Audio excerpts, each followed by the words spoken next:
오늘 그닥 많은 소식이 나오지는 않은 가운데 인사를 드려보고 있는 크립토 마토입니다. 자, 근데 영상 시작에 앞서서 제가 어제 농담을 했었는데 한국의 직장인들 분들 사이에서 이 가족 같은 회사라는 이 표현, 흔히 환경이 좋지 않은 회사를 빗대어 가지고 유의적으로 표현한 단어라고 볼 수가 있겠는데요.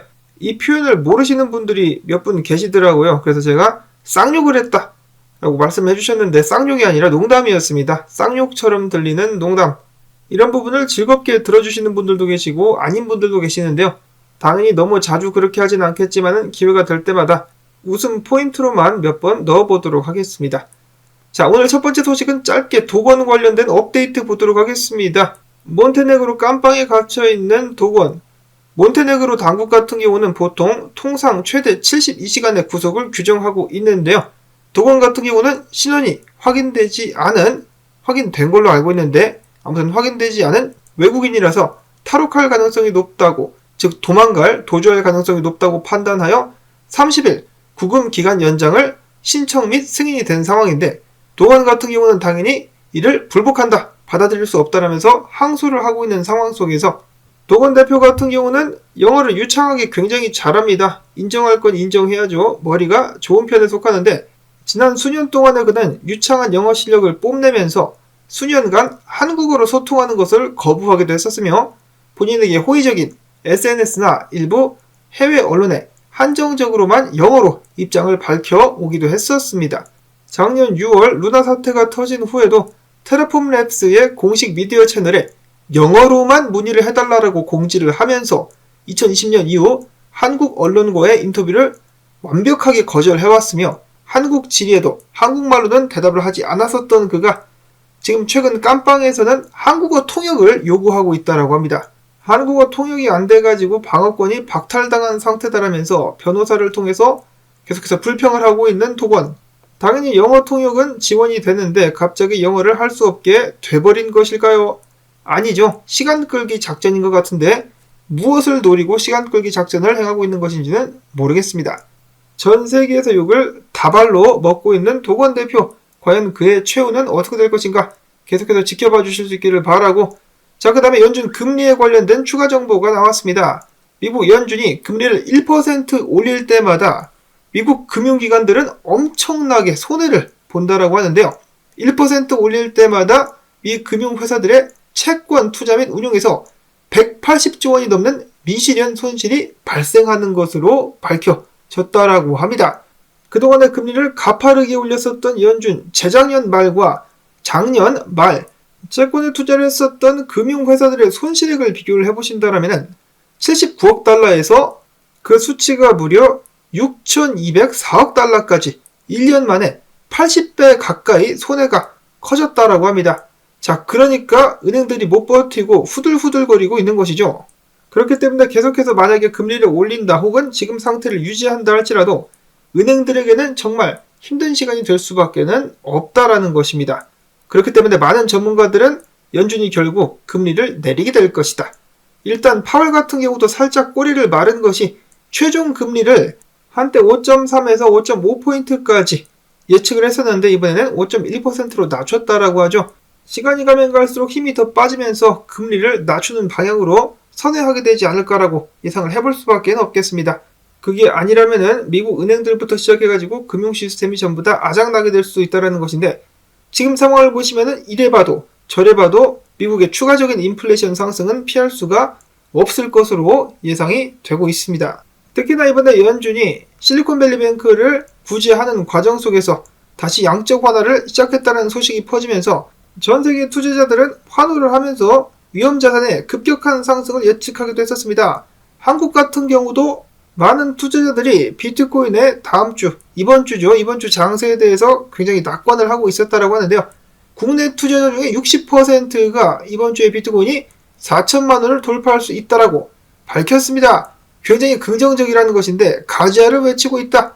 지금 현재 상황이 낙관 혹은 극단적 낙관 상태다라고 답한 비중이 무려 38%, 전주 30%에 대비를 해가지고 투자 심리 상태가 훨씬 더 개선됐음을 알 수가 있었습니다. 비트코인 같은 경우도 긍정적인 심리가 반영이 됐는지 조정이 나오긴 했었으나 25,000달러 선까지 떨어지지는 않으면서 가격대가 잘 버텨주고 있는데요. 주봉 기준으로 봤을 때 렉트 캐피탈 분석가 지금 3월 말이 거의 다가오고 있다. 3월 말까지 해당 추세 위에서 봉을 마감하게 된다면 장기 하락 추세 돌파가 확정된 것으로 볼 수 있다라고 밝혔습니다. 과거에도 이런 식으로 월봉이 상승해가지고 마감을 했을 때 추가적인 비트코인의 가격 상승이 나왔었다는 것이죠. 자, 물론 이 경우 같은 경우는 지지 확인을 하긴 했었으나 후에 상승 추세 위에서 봉을 마감하게 됨으로써 불장으로의 가격 움직임을 쭉 이어갈 수가 있었습니다. 이번에도 그렇게 될 가능성이 높다라는 것이죠.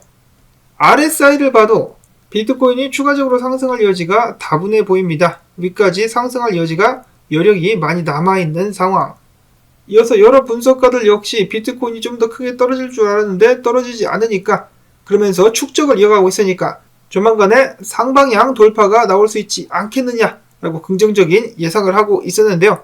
주요 저항 아래에서 길을 모아가고 있는 비트코인 뚫기 위해서 준비를 하고 있다라는 의견들이 있었습니다. 로만 분석가도 이야기하기를 원래 베어리시 다이버전스가 나오면서 가격이 좀 크게 빠질 줄 알았는데 오히려 시간을 끌면서 버티면서 다이버전스를 무효화시키면서 축적하는 모습이 보여지고 있다라고 평가를 하기도 했었습니다. 떨어져야 할 자리에서 떨어지지 않고 비트코인이 잘 버텼다라는 것이죠.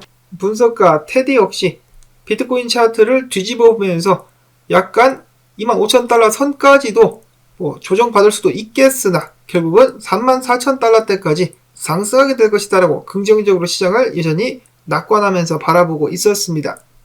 이런 식으로다가 프랙탈이 반복될 수도 있다라는 의견도 있었고요. 전반적으로 분위기가 나쁘지 않다라고 평가를 하고 있는 여러 사람들이 있었는데 그 반대 의견도 당연히 있습니다. 이 닥터 프라필이라는 분석가 같은 경우는 현재 상황을 이렇게 보고 있었는데요. 최근에 있었던 비트코인 상승 같은 경우는 많은 사람들이 예측을 하고 있는 은행 시스템에 의한 위기 때문에 비트코인 쪽으로 자본이 몰리는 것이다가 아니라 단순히 테더의 많은 발행 때문에 가짜 펌핑이 나온 것으로 볼 수가 있겠다. 이런 식으로다가 테더가 많이 발행될 때마다 비트코인 가격이 올라가고 반대로 테더가 발행을 중지할 때마다 비트코인 가격이 떨어졌었던 것을 예로 제시하면서 내가 봤을 때 지대로 된 축적 및 펌핑은 16,000달러에서 21,000달러 사이까지 였었고 그 이후 같은 경우는 테더에 의한 펌핑이었었기 때문에 지금부터 상황을 추가적으로 낙관하는 것은 굉장히 위험하다. 3만 달러까지 간다고 갈 수 있다. 그럴 수도 있지만은 테더가 발행을 멈추는 순간 가격은 급격하게 하락할 수 있기 때문에 주의해야 된다라고 당부를 하기도 했었습니다. 이어서 트레이더 엑소 같은 경우도 이야기하기를 만약에 비트코인이 27,800달러대를 버텨준다? 그러면은 비트코인이 다시 한번 힘을 내주면서 해당 구간의 상단인 28,600달러 선까지도 오를 수 있겠으나 결국은 다시 흐를 것으로 예측하고 있다라고 밝혔습니다. 저스틴 맨의 분석가는 암호화폐 전체 시총 차트를 최근에 업로드를 했는데요. 공유를 했는데 이런 식으로다가 브로드닝 웨지가 보여지면서 상단에 맞고 떨어질랑 말랑 하고 있는 시총의 모습을 확인해 볼 수가 있었습니다. 그러면서 움직임이 굉장히 무겁다라는 표현을 썼는데 이게 흐르게 된다면 돈이 암호화폐 시장에서 빠져나가게 되면서 추가적인 하락이 나올 수 있다라는 것이죠. 그러면서 달러는 반등할 기미를 보여주고 있는 그런 상황이다. 조심해야 된다라고 이야기를 했었습니다. 얼마 전과 마찬가지로 지금 암호화폐 시장의 상황을 두고 상승과 하락이 첨예하게 대립을 하고 있습니다. 이렇게 보면 오를 것 같고 저렇게 보면 내릴 것 같고 어쩔 수 없죠. 둘 다 대비하는 수밖에 없겠습니다. 아니면 신념을 가지고 한쪽으로 베팅을 해야만 되겠죠. 굉장히 헷갈리는 순간 후회 없는 선택을 하실 수 있기를 바랍니다. 어떻게 될지 모르겠다 싶으신 분들은 그냥 아무것도 안 하시면 되겠습니다. 추가적인 알트코인 분석 몇 가지가 있는데요. 킹핀 크립토 같은 경우는 이더리움이 추가적인 하락을 보여주면서 1680달러 선까지 밀리게 될 수 있다라고 예측을 했었는데요. 그 반면에 최근에 출시가 되면서 발행이 되면서 큰 인기와 관심을 구가하고 있는 알비트럼 같은 경우는 축적 단계를 마치고 지금부터 추가적인 상승을 이어갈 수 있을 것이다 라는 긍정적인 분석이 있었습니다. 자, 과연 이번 주에 비트코인은 어떤 방향으로 나가게 될까요? 28,000달러 선에서 안착하지 못하는 것은 좀 안타깝습니다만은 생각해보시면 저번 주에 악재가 굉장히 많이 나왔었습니다. 미국 정부가 대놓고 비트코인 및 암호화폐를 공격하기도 했었고 SEC에 추가적인 암호화폐 시장에 대한 압박 및 기소가 남발을 했었는데 그럼에도 불구하고 비트코인이 이 정도까지 버텼다? 이 부분은 굉장히 긍정적이지 않나라는 생각이 동시에 듭니다. 부디 전 세계 더욱더 많은 사람들이 이러한 위기 속에서 비트코인을 선택할 수 있기를 바라보면서 오늘 나온 정보들 조금이나마 도움되셨다면 토마토밭의 시청료 주기, 광고 영상 한 편만이라도 마지막까지 재생시켜주기 부탁을 꼭꼭 전해드리면서 저는 다음에 새로운 소식 가지고 인사를 드리도록 하겠습니다. 안녕히 계십시오.